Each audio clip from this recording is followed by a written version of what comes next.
जब आप तैयार हों तो बता दें।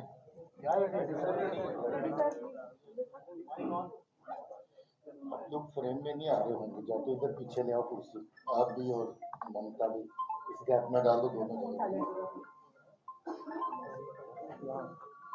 इस गैप में आओ।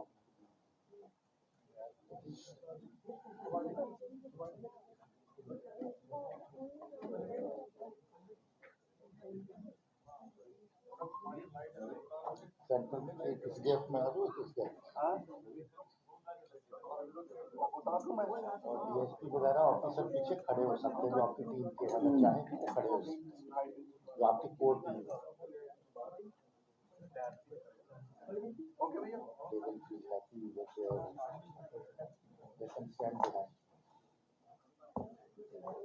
और आपको मुंडी आगे करके रखनी है,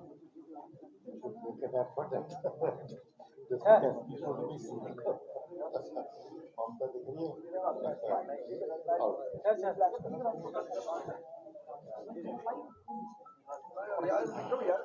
शुरू करें दोस्तों। आप सब जानते हैं कि आतंक की जननी, दहशत की जननी जो हमारे पड़ोस में है, जो दुनिया भर में बदनाम है अपने सरजमीन से दहशतगर्दी चलाने और दहशतगर्द पैदा करने के लिए, अलग अलग तरह की तंजीमों को लंबे अरसे तक पालने के लिए और आम जनता, बेगुनाह लोगों का दहशतगर्दी की कार्रवाइयों के जरिए से खून बहाने के लिए इस बदनामी के दाग उनके चेहरे पे इतने लग चुके हैं कि अब वो छुपाए भी नहीं सकते, और पूरे मुल्क में, पूरी दुनिया में ये बदनामी के दाग जगह जगह चर्चा में आ रहे हैं। इसी तरह की इनकी वहशियाना, बुज़दिलाना, कायराना दहशतगर्दी की हरकतें जम्मू कश्मीर में बड़े लंबे अरसे से चल रही हैं। यहाँ पर बेगुनाह लोगों को अपने कार्रवाई का निशाना बनाया जाता है, और जहाँ का जो आपसी भाईचारा है लोगों का across the regions, across the religions, across the communities, उसको किसी न किसी सूरत में धक्का पहुंचाने की, ठेस पहुंचाने की कोशिश की जाती है। इसी नीयत से, इसी गर्ज से पिछले कुछ अरसे से जम्मू प्रोविंस के एरिया में कुछ कार्रवाइयां दहशतगर्दी की अंजाम दी गई, जो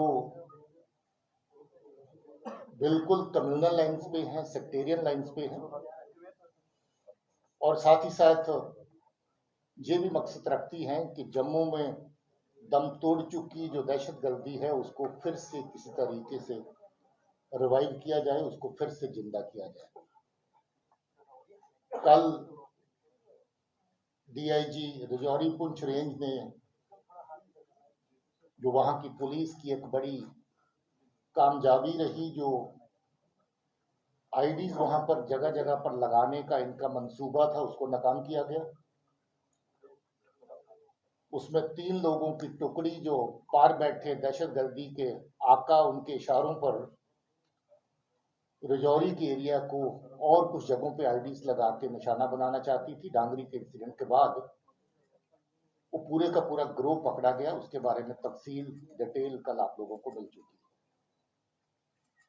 है। आज हम जम्मू के नरवाल में जो 2 आईडी ब्लास्ट 21 जनवरी को हुए थे, उसकी डिटेल आपके साथ साझा करने के लिए आए हैं। मैं सबसे पहले जम्मू पुलिस को, एसएसपी जम्मू, उनकी टीम को, एसपी साउथ, डीएसपी साहबान और एसएचओ और बाकी टीम के लोग जो हमारे पीछे खड़े हैं, उनको शाबाशी देना चाहता हूँ, मुबारक देना चाहता हूँ कि उन्होंने बहुत ही मेहनत के साथ इस केस को वर्कआउट किया है, और इस दहशतगर्दी की साजिश के पीछे कौन लोग शामिल थे उनको बेनकाब किया है। आप जानते हैं 21 जनवरी को रात को जो 2 बॉम्ब लगाए गए, 20 की रात को, जो 21 की सुबह फटे। रात को 7:30 बजे के आसपास पहला और फिर उसके बाद दूसरा।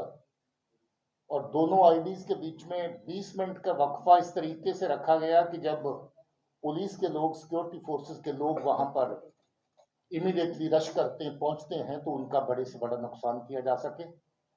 और पहले में जब दुकानें खुलें, लोग जो दुकानदार आसपास अपना काम कारोबार करने वाले हैं, उनको नुकसान पहुंचाया जा सके। मगर पुलिस ने अपनी एसओपीज का पालन करते हुए अच्छे का निशाना ये था कि पुलिस और सिक्योरिटी फोर्सेस के लोग जो मौके पर आए उनको टारगेट किया जाए। एसओपी का पालन करते हुए उस नुकसान को बचाया जा सका, वरना वो नुकसान और भी बड़ा हो सकता था, क्योंकि पहली आईडी छोटी थी और दूसरी आईडी उससे कहीं ज्यादा बड़ी थी, और इरादा यही था कि दूसरी आईडी ज्यादा से ज्यादा लोगों का नुकसान करे। पुलिस ने बड़ी मेहनत के साथ आरिफ नाम के दहशतगर्द को पकड़ा है, जो रियासी का रहने वाला है, और इसकी तफ्तीश और इंटेरोगेशन के दौरान ये पता भी चला कि ये आज से नहीं बल्कि पिछले लगभग 3 साल से ये पार जो हैंडलर हैं, दहशतगर्दी को चलाने वाले जो लोग हैं लश्कर तौबा के, उनके साथ इसका तालमेल है। इसका मामा काफी सालों से कराची पाकिस्तान में जाकर के सेटल हो रखा है। मामे के जरिए इसके साथ राब्ता हुआ और फिर एक दहशतगर्दी तंजीम को जो पार से चलाने वाला कासिम नाम का आदमी है, वो भी रियासी का रहने वाला है। काफी लंबा अरसा पहले वो पाकिस्तान में जाके सेटल हुआ है और आज पाकिस्तान की दहशतगर्दी की जननी जो है उसका साथ दे रहा है, उसका समर्थक है, उनका सपोर्टर है, और दहशतगर्दी की कार्रवाइयां पाकिस्तान में बैठ करके यहाँ पर करवाता है। कासम ने लंबा अरसा पहले कुछ 19 में इसके साथ राब्ता साधा। आपको याद होगा शास्त्री नगर में एक आईडी हुई थी, वो अभी तक उसका करने वाला कौन था वो बेनकाब नहीं हो पाया था। यही आदमी है जो शास्त्री नगर में फरवरी 22 में आईडी हुई थी, यही आदमी शामिल था। आपको ये भी याद होगा कि कटरा में जो बस में आग लगी ब्लास्ट के बाद, उसमें बहुत सी चीजें पुलिस वर्कआउट कर पाई थी, मगर उसकी एक तार अभी तक जुड़ नहीं रही थी, एक कड़ी अभी तक जुड़ नहीं रही थी कि वो आईडी फिट किसने करी बस के अंदर। इसने माना है कि वो आईडी इसी ने फिट करी थी, एक नहीं बल्कि 2 आईडी लगाई थी ताकि लोगों का ज्यादा से ज्यादा नुकसान हो सके। और आईडी लगाने की जगह भी वो ढूंढी थी जो पेट्रोल टैंक को ही बारूद की तरह इस्तेमाल कर सके, और इसने आईडी बस के अंदर जाकर के सीट नंबर 3 के नीचे, जहां पेट्रोल पंप पड़ता है, उसके बिल्कुल ऊपर फिट करी थी थैले के अंदर डाल के, और 2 आईडीज एक साथ फिट करी थी। बात यही खत्म नहीं होती, एक आईडी और अभी इसके पास मौजूद थी, और उस आईडी का फोटो, और हो सकता है कि थोड़ी देर तक वो सही आईडी भी आपके साथ बाहर शेयर कर दी जाए। वो परफ्यूम आईडी है, बॉटल परफ्यूम की दिखती है, और अगर गलती से आपने परफ्यूम के स्प्रे के माफक उसको दबा दिया, जब खोल दिया, तो आईडी फट जाएगी, और जिसके हाथ में आईडी होगी उसका मौके पर ही नुकसान हो जाएगा। जो पहली आईडीज अभी तक इस्तेमाल करी, जो शास्त्री नगर में हुई, वो टाइमर वाली डिवाइस थी। जो कटरा की बस में आईडी लगाई गई, वो स्टिकी बॉम्ब की फॉर्म में थी, जो थोड़ा बड़े साइज में स्टिकी बॉम्ब हमने कठुआ में बरामद किए थे, जिसमें 450 ग्राम के करीब करीब एक्सप्लोजिव मटेरियल रहता है।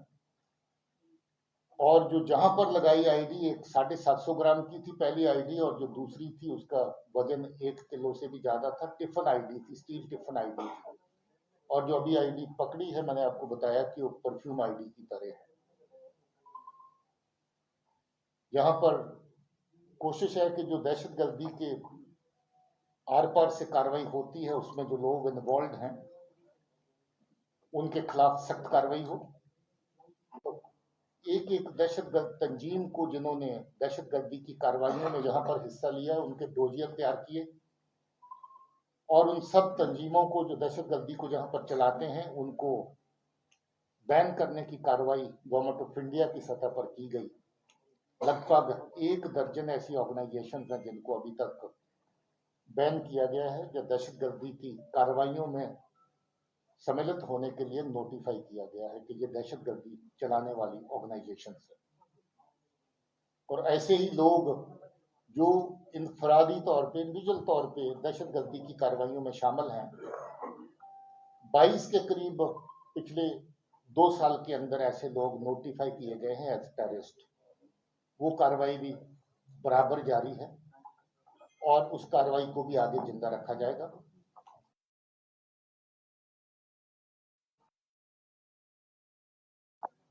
दो 2016 में रेगुलर टीचर बना, सरकार की तनख्वाह भी ले रहा है, सरकार के टुकड़ों पे पल भी रहा है और साथ ही साथ कुछ और टुकड़ों के लिए अपने लोगों को नुकसान भी पहुंचा रहा है। पता चला कि इसको पहली आईडी लगाने और फोड़ने के बाद कुछ नगद रकम मिली थी, कटड़ा की आईडी लगाने के बाद भी इसको कुछ रकम दी गई थी और अभी जे आईडी लगाने में भी इसको ऐसा ही फायदा दिया गया। अब ये देखिए कि किस हद तक ये चीज एक एक चंद टुकड़ों के लिए लोगों की जान के साथ खिलवाड़ करना, लोगों का नुकसान पहुंचाना, ये सही लगता है। मगर शर्म की बात है इसके लिए कि ये दहशतगर्द सरकारी मुलाजिम भी है।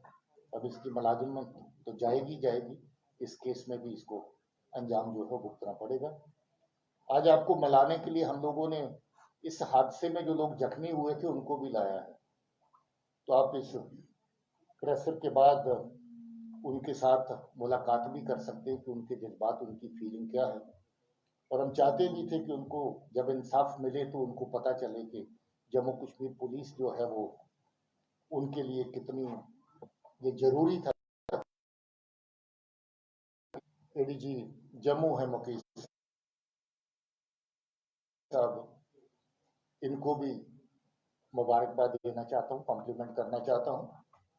ये बहुत तकड़े टीम वर्क का नतीजा है कि ये केस वर्कआउट हो पाया, वरना ये केस इसलिए भी मुश्किल था कि इस बंदे ने अपने कपड़े तक जला दिए, कोई एविडेंस इसने छोड़ा नहीं। जूते भी जला दिए जो पहन के गया था, कपड़े जला दिए जो गया था, फोन अपना तोड़फोड़ करके आग लगा के उसको जला दिया। ये चाहता ही नहीं था कि कुछ सुराग वहां पर बचे।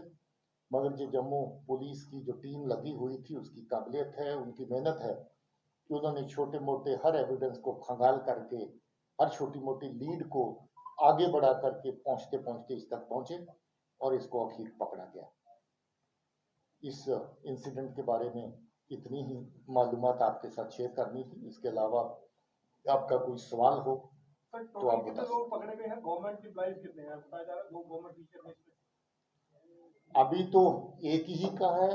उसके अलावा अगर कोई तफ्तीश आगे चलती है और किसी का इसमें आता है नाम तो देखिए। स्कूल जो आईडी मॉड्यूल्स हैं उनमें से 4 लोग पकड़े गए हैं राजौरी और जम्मू को। ये 3 वहां के देखें, जहां के देखें तो 4 हो गए। उसके अलावा आपको याद होगा कि तालिब का मॉड्यूल अगर देखें तो कितनी आईडीज में वो शामिल था, तो तालिब के मॉड्यूल में कितने लोग पकड़े जा चुके थे, वो भी तो आधा दर्जन के 5 लोग उसमें भी थे। तो तालिब का मॉड्यूल भी आईडी का ही बेसिकली मॉडल था, जिस मॉडल के जरिए आपको जो ट्विन बस में ब्लास्ट हुए उधमपुर में, आपको याद होगा कोटरंका में जो ब्लास्ट हुआ आपको याद होगा, एक शादी के दौरान किसी के घर में रिजौरी में ब्लास्ट हुआ आपको याद होगा। तो वो कार्रवाइयां जो तालिब के ग्रुप की थी, तो ये इस तरीके से देखें तो तालिब भी उस केस में